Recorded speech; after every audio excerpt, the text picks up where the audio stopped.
Hi everybody, welcome back to the Reconnection space where we come to connect with ourselves, but importantly we come to connect with these fabulous guests that I go out and about and I find and I get nosy and discover what's going on in their lives. Those moments that have created change, made them think about life a little bit differently, and really helping them to kind of take that different moment in their life in a different path.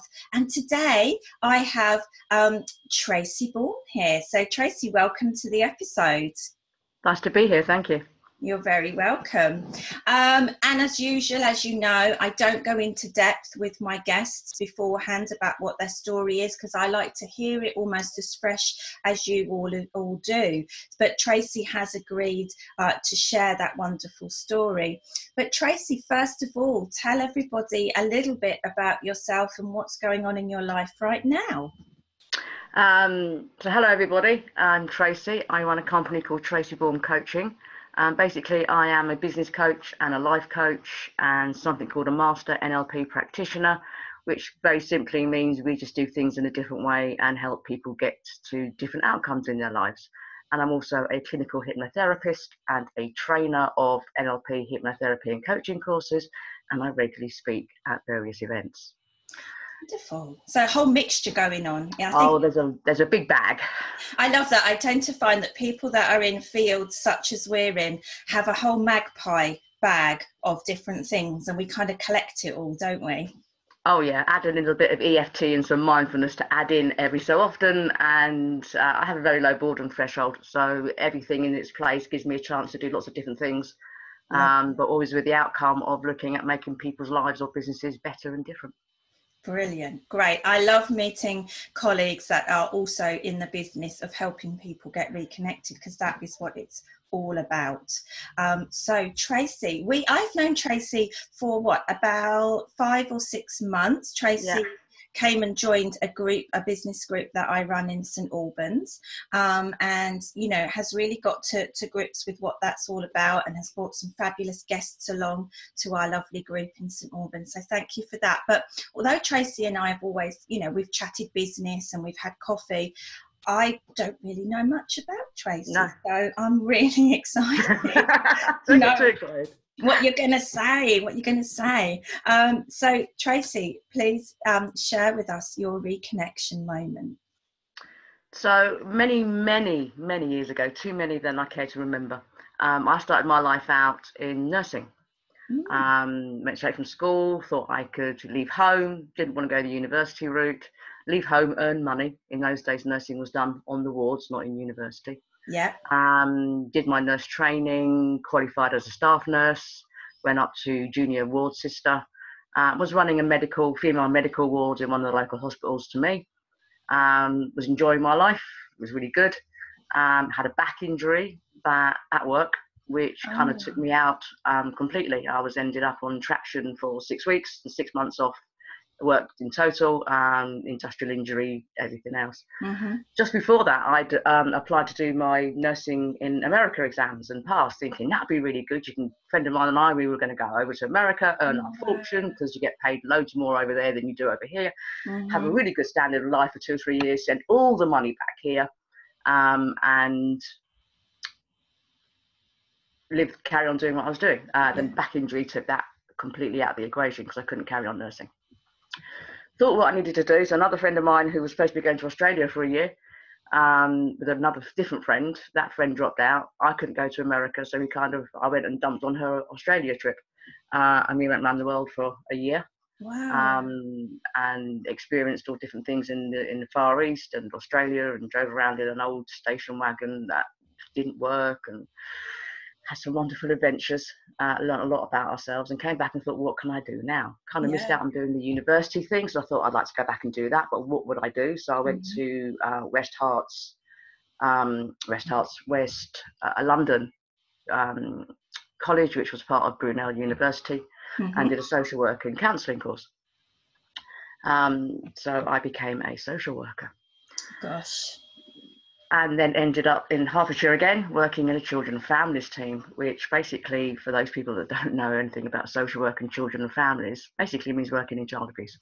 Yes, yes. And once you've been qualified for a certain amount of time, you become you are eligible to work in child abuse. And unfortunately, I was the only member of the team, other than the senior, who gives you the instruction, who could go off and do that work, who was that qualified. So I became the go-to sexual abuse person, physical abuse, emotional abuse, all the rest of it.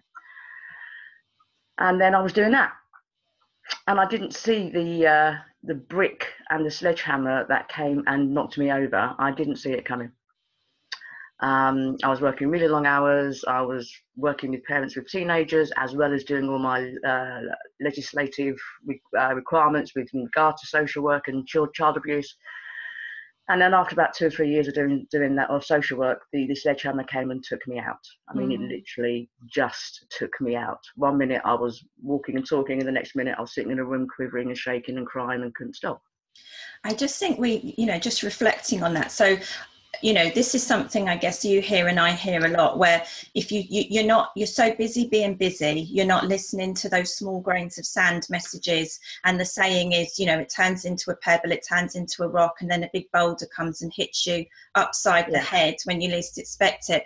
But also with the type of work that you're doing, anyone who is in a role where they're taking on other people's pain, other people's emotions, although you have things in place where you distance yourself and you ground yourself, it's just hugely emotionally draining, isn't it? And absolutely, absolutely. It's just full of I'm not in that all the time, but I've experienced that with some of the cases I've dealt with in my work. And you just feel like it gets you inside, doesn't it? For everything you do, it gets you. And if I'd known now what I knew then, I would have recognised the signs. My supervisor went off long-term sick, and there wasn't anyone else to come in as supervisor, so we were kind of going unsupervised. There was no one pulling in the rope. I was getting more and more drawn into these cases. I was going over boundaries that I shouldn't have gone over because there was no one else to do it. And it all caught up with me. And literally 1 minute I was all right, and the next minute I was a shaking mess and had no idea what had gone on. I was having panic attacks. I wasn't sleeping. I didn't eat for 3 or 4 months properly. I kind of ate once, maybe twice a week.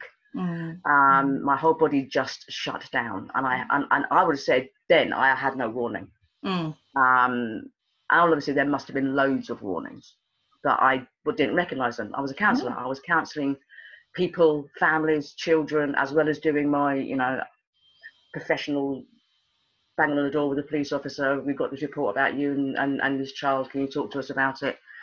And I was in my mid-30s, mid-ish, late 30s, and other than the year out that I took and the training, since 18, I'd been dealing and seeing the best of people at the best of times and the worst of people at the worst of times. I think I'd been nursing 4 weeks before I saw my first dead body, and after that they became kind of like a ready meal. They're there everywhere. And you don't realise how much of a shell that you put up around you. Obviously you still care and you're still compassionate, and some of the people that you lose along the way when you're nursing you've known for a while, and that hits you, but you kind of move on to the next one. So for pretty much 18 years I'd just been dealing with everybody else's rubbish. Everybody else's, it was like, it almost felt, looking back now, it was a magnet. I was just attracting more and more dirt and debris around me until I could not go any further. Literally, the debris just put up a brick wall. I hit it slam head on, and 6 months later, I kind of emerged. But those 6 months were horrible. It was a really dark, horrible place. I felt really isolated. I went to the GP. In those days, there wasn't so much of the let's throw a tablet at you and make you feel better. It was more go and have some counselling, go and have some CBT. Which the CBT, to be honest with you, I didn't find particularly helpful at the point, because I wasn't at the point where I was ready to accept that help. I needed something different, but there wasn't that available, and I didn't know where else to go. So I kind of came away from everything where I started emerging. I don't want any responsibility. I don't want to deal with people. Shut me in a little office somewhere where there's no people and I haven't got to deal with anybody. I can't deal with anybody. My ability to respond to other people's demands at that point wasn't there. I couldn't do it. So I worked in little offices selling telesales. I worked in factories. I did anything there where there was no responsibility. Didn't want to be up there. Nothing. Didn't want to do anything. I just needed to earn some money at that point. And did that for about a year. I just kept myself well away. I didn't socialise. I just very slowly got myself back into the world again. Yeah. And then just carried on working again. Didn't want to go anywhere near people and their problems. It was almost like it would repel me as soon as anyone came near me with "Oh, Trace, you're really good at giving advice. What do you think?" I'd kind of go into another panic. And it was like don't give me this. Don't know. I can't listen and go away. I lost a lot of friends. Because before that, I'd always been the one that was, "Oh, Tracy's a wise old owl. She'll put us right." And usually in the past I had, but now I didn't want that responsibility. No. And because I wasn't giving that to them, they all disappeared. And it kind of taught me a really harsh lesson about sometimes it's what you give people that they want, not you. Exactly. When you don't give it anymore, they don't want you. They want what you gave them, and they'll find somebody else to give you that. And it was a horrible time to learn that lesson in a horrible way, but a valid lesson. So for the next kind of 5-10 years, I just put myself into customer service roles. I was a driving instructor. I did tarot cards on the telephone. That was great. I loved that job. You had to go training to do your tarot cards. You weren't just allowed loose. You had to actually go on a training course, and they wouldn't. I've done it. I've done the training to be a tarot reader. It was brilliant. It was really nice actually, and I met some really wonderful. And I'd also weird people along that route, and that was great, and it allowed you to work at a little place where you were working from home. So again, I didn't have to interact too much, and people's problems you were just dealing with the cards. It was easy. Yes. There was none of me. It was all what the cards were saying, not what I was coming up with. And then slowly, surely, went back into customer services, and as you do, you just start working your way up. And the one thing that I always enjoyed in the nursing and the social work and everything else was mentoring people, training junior staff. And I got into that kind of role somehow. So I wasn't listening to their problems so much, but I was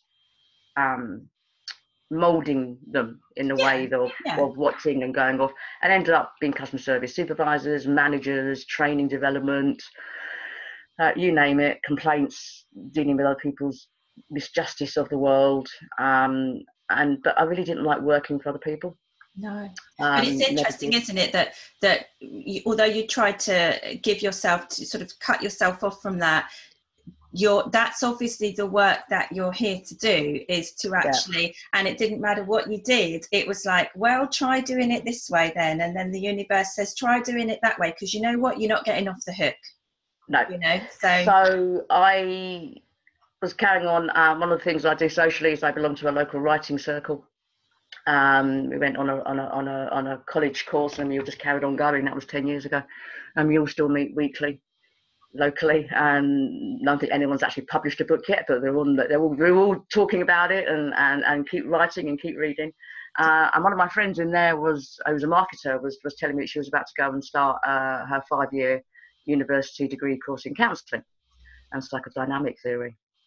And she started talking to me about some of the books that she was reading, and it kind of all brought it back to me, all the stuff that I'd learned when I was at social work training and qualifications. And I kind of realised that was like a good 10 years later then.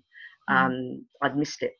I'd missed having those conversations about Bowlby's attachment theory and Klein's mother, bad breast, good breast, and Freud and Jung, and I'd missed all of those conversations. But I knew I didn't want to go back into the counselling. I still didn't trust myself that I would know where that boundary was. Yes. Went to a psychic fair, funnily enough, and was having a reading of someone, and they went, "God, you hate your job, don't you?" And I went, "Absolutely soulless." And she went, "Have you ever heard of NLP?" And I went, "No."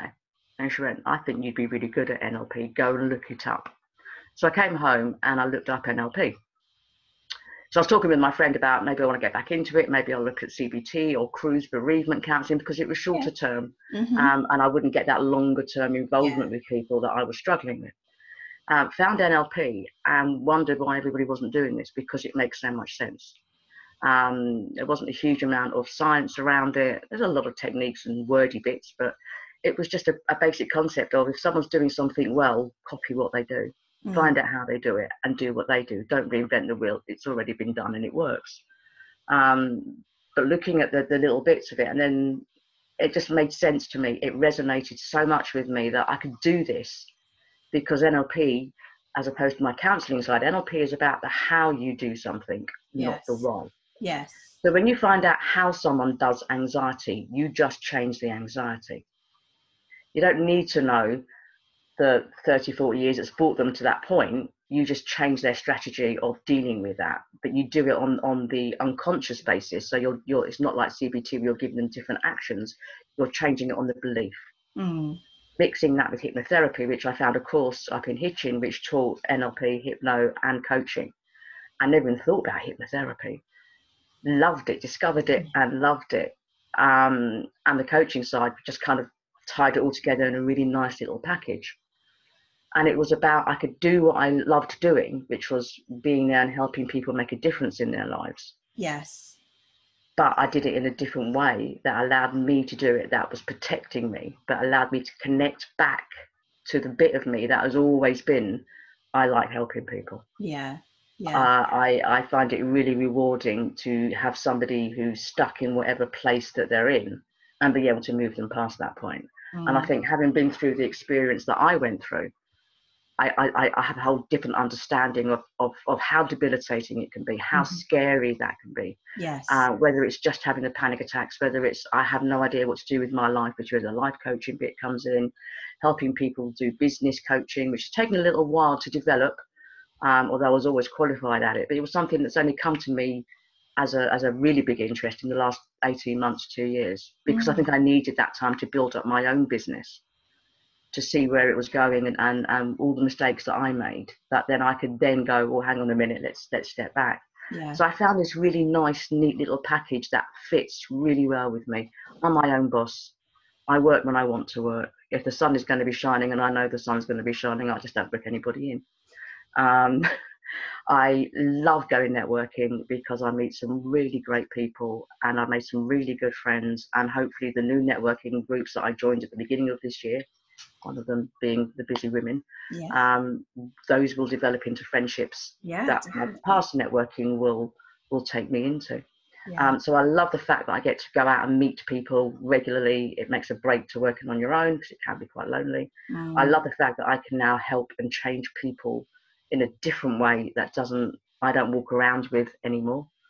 I still have my coach and my mentor that kind of supervises me. Good. I now supervise other people, whether they be counsellors or therapists or hypnotherapists or NLPs. I supervise them and help them stop themselves getting into the place that I got myself into. And I just feel grounded now. I love what I do and I do what I love, and the difference that makes in your world is huge. I only have people in my life now that add value to me and with me, and when we add value to other people. It's a huge shift, isn't it? You know, to and I know that it's not available, you know, for many people. Many people don't see that, but if you can create that place in your life where you find what you love doing and you find a way of making that work for you, it is a whole different way of living your life, isn't it? You know, absolutely. It's not always been an easy journey. No. There are lots of people that have come on the path for a little bit that you thought were going to be there for a while and they've disappeared. Yes. There are a lot of people that I have lost over the time. Yes. But I'm a big believer in the law of attraction in the universe, and I think the universe gives us sometimes not always what we want, but what we need initially, and then when we've got what we need, then we can start attracting what it is that we want. And sometimes the people that we have in our lives aren't always the best people to have had, and it's a horrible lesson to learn, and it's painful when you lose people out of your life, but sometimes losing them and then realizing why they had to go, because other things better things come in. what lesson, you know, what lesson did they bring in the first place? You know, there's a reason why they were there, but as you say, there's a reason why they're no longer there. So what was that journey all about with that person? And just learning that your life changes, and you find that you've let so many people go, not, you know, for lots of different reasons, but you've gained all these new people, new people. And I've also kind of learned over the time, over the last kind of 15-16 years of since I had my, I think they call it burnout now. I think my day it was still called a nervous breakdown. Since I had that, I've learned that it's okay to be scared, and it's okay to go out of your comfort zone. Because nothing bad actually happens. Anxiety, I found over the years, is not the fear of reality, it's the fear of what may or may never actually happen.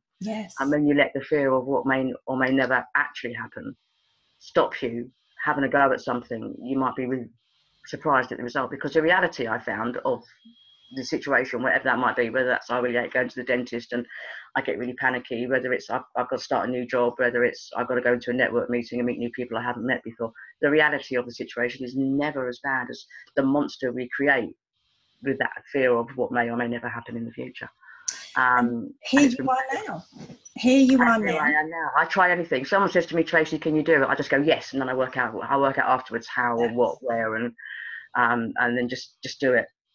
That's the way to do it. So thank you so much, Tracey, for sharing that. I had no idea about what had gone on in Tracey's world. So it's always wonderful to hear, and to have people speaking out and talking about these experiences, because it helps everybody to understand that this happens to anybody. You can be trained, you can be qualified, you can feel like you're winning at life. In fact, for a lot of people, these are the people that are at risk. These are the people that need the support most, you know. So yeah, it doesn't discriminate, and it doesn't pick and choose. It's like, bam, today was your day, but here you are now. So how can people find out where to get in touch with you?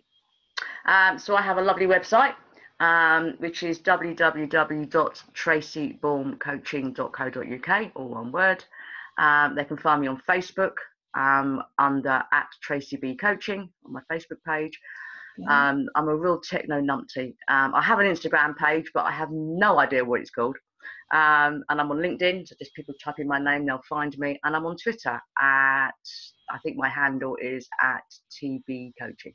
Brilliant. And we're going to pop all those links if you look below this video in YouTube, and if you're watching this on another social media platform, we're going to share all those as well, so that they can find out where to get in touch with you. So Tracey, my final question as always to my guests is, in just a word or two, explain, what does reconnection mean to you? Allowing you to be your true self. Fantastic. That's it. Boom, it's done. So we hope that you have enjoyed this episode of the Reconnection Space. If you have, click like, but also click the all-important subscribe, because that allows us to see who's watching. It means that you will never miss an episode, and we have got a whole new season of guests that we're now talking to from all over the world. So we are a small project at the moment, but we are growing, and we're getting interest, and we're nosy. So again, if you have a story and you think that people would love to hear it, then drop myself or Jenny a line, because we are always looking for guests as well.